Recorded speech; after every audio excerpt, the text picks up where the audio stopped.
Get on the ground. You, burgundy shirt, get on the ground. Over here. On the ground. On the ground. Get on the ground. Do you not listen? Get on the ground. Get on the ground. Get on the ground.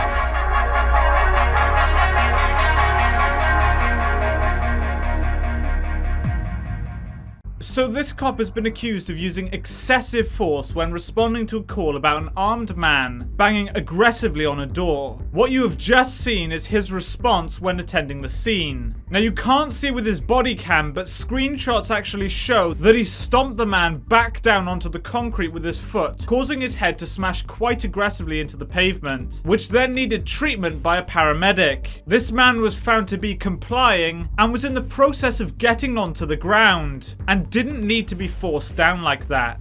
It's also important to note that this man is disabled. I'm going to use my skills as a body language analyst to understand what is actually going on here. So let's take a look. Hey, let me see your hands. Bert, get on the ground. Get on the ground. Get on the ground right here. Get on the ground. You, burgundy shirt, get on the ground. Over here. On the ground. On the ground. Get on the ground. Do you not listen? Get on the ground. Get on the ground. Get on the ground. There's a gun behind me. There's a gun, I believe, behind me. I ain't got no gun, nothing.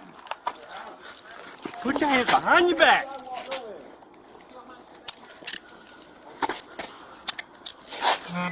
Is there a gun back there? Ain't no gun. By that truck. So the first thing we can notice here is the incredible amounts of aggression coming from the police officer. This is incredibly confrontational body language, and as I've said before, confrontational body language always escalates a situation unnecessarily. Now, if this man was armed and you turn up pointing a gun at him and shouting at the top of your lungs, this has the potential to trigger the fight, flight, freeze response. And if the person happens to choose the fight response, it's likely you're going to get shot. I'm of the view that police must be trained in being able to de-escalate a situation, especially when responding to calls about a man with a gun. Now, luckily for him, the man didn't have a gun, but that's beside the point. When we get scared, which basically means that our sympathetic nervous system has been triggered, it's only natural for us to act on impulse as opposed to actual thought, which is why escalating a situation dramatically increases the chance of a disaster. Also, the man in the burgundy doesn't comply initially. This is because he's in the freeze response and he's trying to process what's going on in order to make sure that he survives the encounter. Now, this is natural. This explains why he doesn't comply initially, and I doubt many people would also. He doesn't want to make any sudden movements, and he literally can't move his body. He's not consciously refusing to comply here, he's frozen in fear. No gun. You're not listening, dude.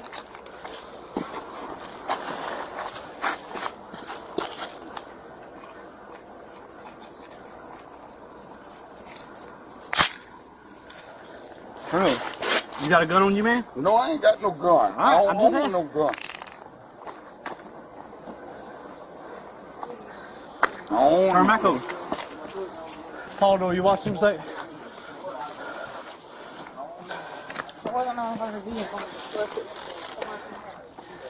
He had something. I ain't want no gun. The door's unlocked, it's not always so. No, he was right here. Watch him. Go watch him.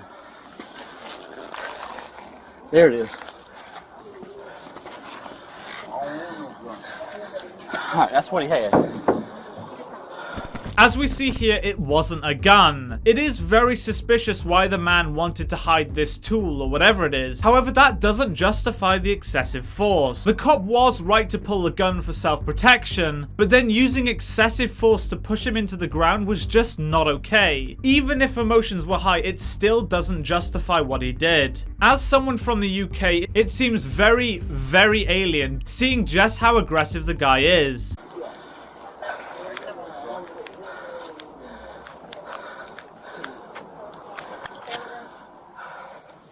All right, who's the complainant? All right, get him up. Put your leg up. 25 cents, got one time. Alright. Put your leg that way so you can stand up. Alright, listen, I'm about to help you. Hold on. Alright, ready? 1, 2, 3. Alright. Yep. Listen. Yep, they slammed my head Listen. down on the cement. Yep. Go back inside. Go back in the house. Go back in the house. Ain't nobody talking to you. I got head drummer. Go back in the house. Yep.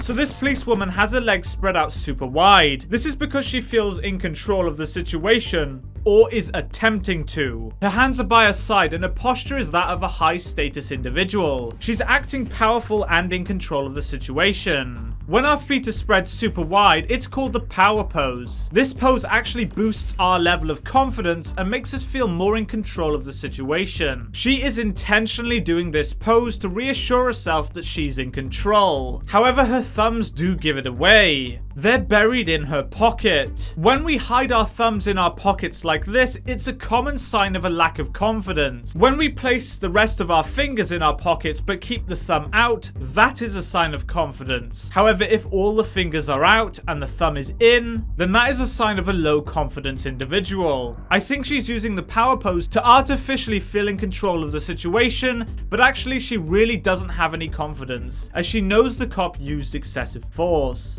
Y'all bust my head down. Yeah, I've been in an accident. Yep, y'all bust my head down. You threw me down. I sure did. and- You wasn't listening. Yep. No, it ain't. You had to throw me down like that. I'm disability. Okay. I got head problems. So this policewoman on the left looks toward the cop who was in it at the start of the video. This is important to note later on. She knows what the guy did was very, very wrong, and that eye contact she makes is her basically trying to keep an eye on him. This shows a total lack of trust and strong concern. The policeman in the center there has his left foot pointing towards the house, which indicates that he wishes to travel in that direction. Our feet often point towards places that we wish to travel, and he does just that. Yep, you threw me down. Yep, you threw me down. You threw me down. Yep, you bust my head down on the cement. Yep, you bust my head. Alright, let me tell you what. His forehead. You bust my head down on the cement. He was in front of the car when I came up. And he was walking like this. And I thought it was a gun at first. I said, drop the gun, drop the gun, drop the gun, drop the gun. Had him at gunpoint. And he's over here doing something like this. You slammed my head. You slammed my What head he was doing is down putting on this up behind the cement. tire. So he comes over right here. He got his hands in his pockets. I'm telling him, let me see your hands, let me see your hands, let me see your Why you hands. bust my head then? He wasn't listening. No, it ain't. He got the, like this right here, You grabbed me. and we went onto the And ground. then you bust my head down That's what on the cement. The police woman holding the man does a pacifying behavior. She reaches for her chest area and then puts her hands back down. She's trying to pacify by scratching, but can't due to the gear she's wearing. We pacify to calm ourselves down when we're feeling stressed, and she's feeling just that, likely due to the fact that the cop did a very, very bad thing. Both of these cops here are looking with very strong concern at the handcuffed man and also toward the cop. The policewoman then pacifies by touching her face, indicating high levels of stress. You can see from this clip that they are judging the cop with the camera on. The policewoman then does a shielding behavior and also a pacifying behavior. Interlocked fingers are a strong sign of a lack of confidence, and she's placing them over her stomach to protect herself. Humans have evolved to do this to protect their vital areas from predators. Also, their feet reveal so much. The man still wants to investigate the house, which is why his feet are pointing solely focused in that direction, whilst the woman wants to go toward the handcuffed man. Notice just how much eye contact this policewoman is making toward the cop. She's definitely judging him. Anybody here want to press charges on us? Who called? I'm not sure. Take him out of cuffs right now. I mean, because that's what we You're going to got. have to use it force. Yeah. No doubt. Yeah. Slam my head down. Dude, I didn't know what his You intention use was. the force. You need to look at the camera. Alright. The officer did wrong. Slam my head down. Bust my forehead. Damn right. You gonna pay me for that shit too.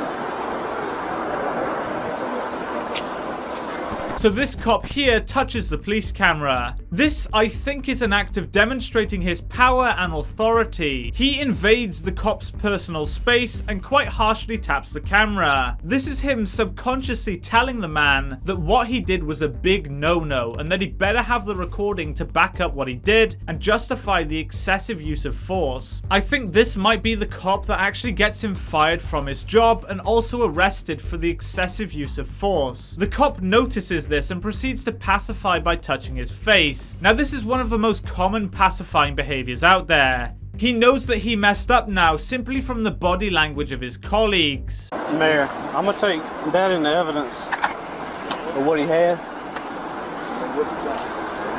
What? Well, I mean, that's the reasons I did what I did. You know what I'm saying? That's where I'm coming from.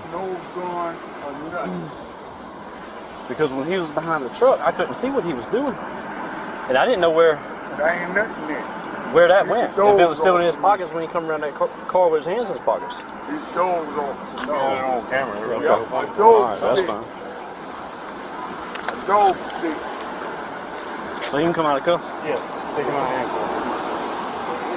This police officer then ignores and isolates the cop recording. He turns his back on him and refuses to adjust his feet positioning to include him in his communication. He's basically saying with his body language that he doesn't give a damn about what he has to say. So much so that the cop recording has to go around the other side of him to talk to him. This police officer doesn't even attempt to make any level of eye contact with him. He's isolating him again and then briefly makes eye contact and quickly walks away. He doesn't want anything to do with him as he knows he's done something very bad. It's really interesting to see how the police officers respond to this borderline abusive cop. You mind looking?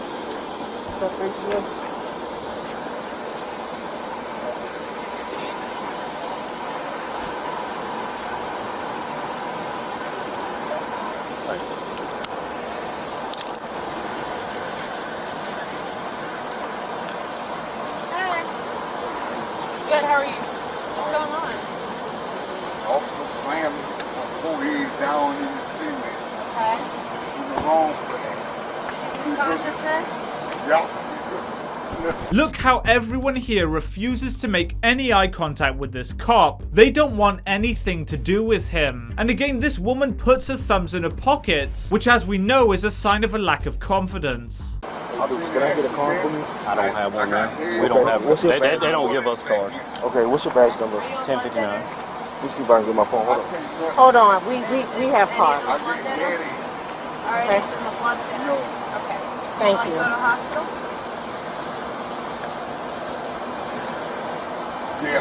Alright. Just call me. Brandon, he can get his stuff off the car.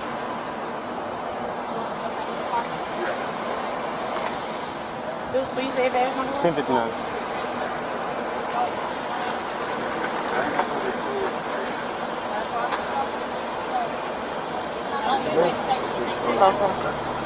This cop then lies, saying that they don't use cards. He's trying to actively hide his identity so they can't complain about him. This policewoman then calls him out on his blatant lie and shows the man her ID card. She tenses her brow and closes her eyes when she says that we do have cards. This is known as a distancing behavior. She knows that she's calling out the cop on his lie and feels incredibly uncomfortable and perhaps afraid to do so, which is why she closes her eyes. We do this to mentally escape the stress of the situation. That eye contact she makes even makes me uncomfortable. Those are the eyes of judgment. The cop with the camera then does something super weird here. It's some form of strange pacifying behavior. He waves his hands in front of his face like this. He's desperately trying to release the stress and calm himself down. I've never seen this pacifying behavior before, and it's super strange. It seems like it's almost a tic or habit that he's formed to cope with high levels of stress, which may actually indicate anger management problems or past trauma, but I wouldn't want to say for definite. All I can say is that this is a very strange bit of body language.